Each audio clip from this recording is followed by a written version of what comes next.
Le réseau électrique est le plus grand dispositif jamais créé par l'homme. Et il doit se développer davantage pour fournir en énergie renouvelable ceux qui en ont besoin.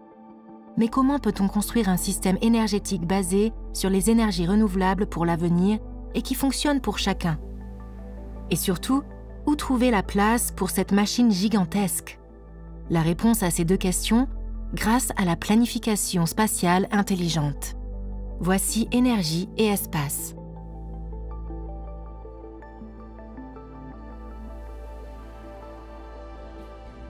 Pour comprendre l'étendue du défi à relever, prenons l'exemple de la ville lumière, Paris. La ville intramuros fait environ 150 km² de large et il faut compter environ 2h30 de marche pour la traverser.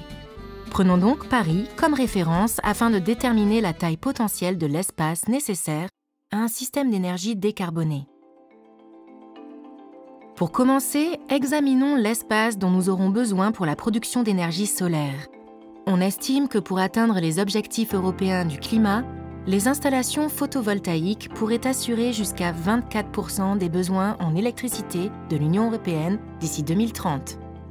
Pour cela, il faudrait environ 10 700 km² de terrain réservé aux installations solaires.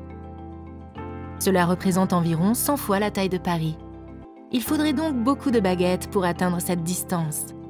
Mais grâce à la planification spatiale intelligente, il est possible de réduire l'espace nécessaire à la production d'énergie solaire. Tout d'abord, en maximisant les installations solaires sur les toits et les balcons afin de réduire les besoins en espace de 10%.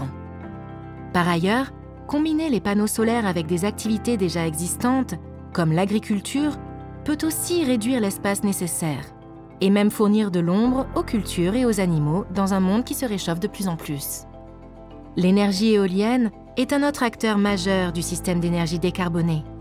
D'ici 2030, l'électricité générée par le vent sur Terre pourrait subvenir à plus de 23% de la demande en électricité de l'Europe.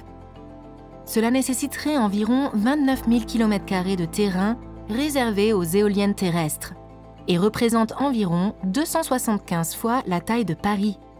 Si l'on mettait bout à bout tous ces paris, il faudrait environ 29 jours pour tous les traverser à pied.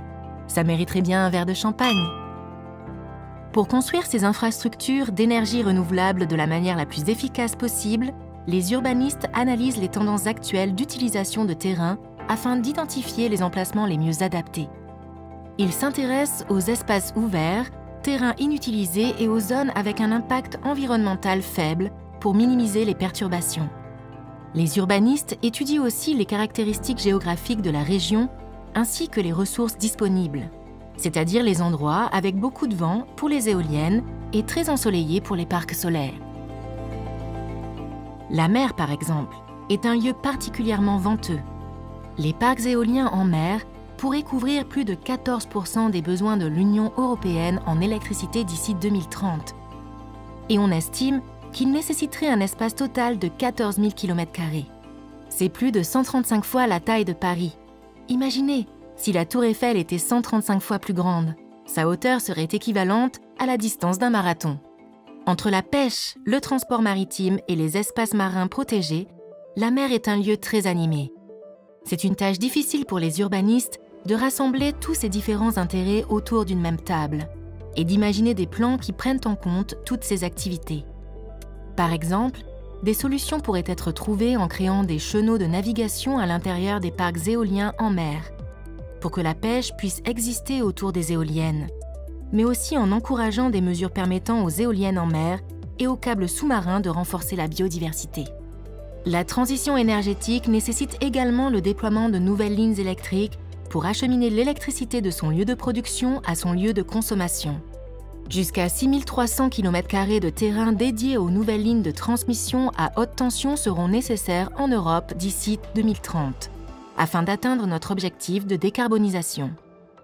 C'est un chiffre très élevé qui équivaut à plus de 60 fois la taille de Paris. Ça fait pas mal de touristes. Les réseaux électriques, comme les énergies renouvelables, peuvent bénéficier d'infrastructures multifonctionnelles telles que l'agriculture sous les lignes à haute tension. Les urbanistes peuvent également regrouper les sous-stations nécessaires au réseau électrique dans d'anciennes zones industrielles ainsi que le long de réseaux de transport ou d'autres services déjà existants. Ceci afin de minimiser les perturbations et la duplication des infrastructures.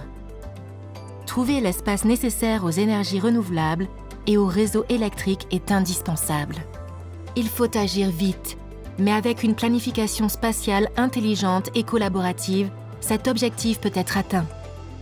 Pour plus d'informations sur la planification spatiale et le réseau électrique, rendez-vous sur notre site web renewables-grid.eu.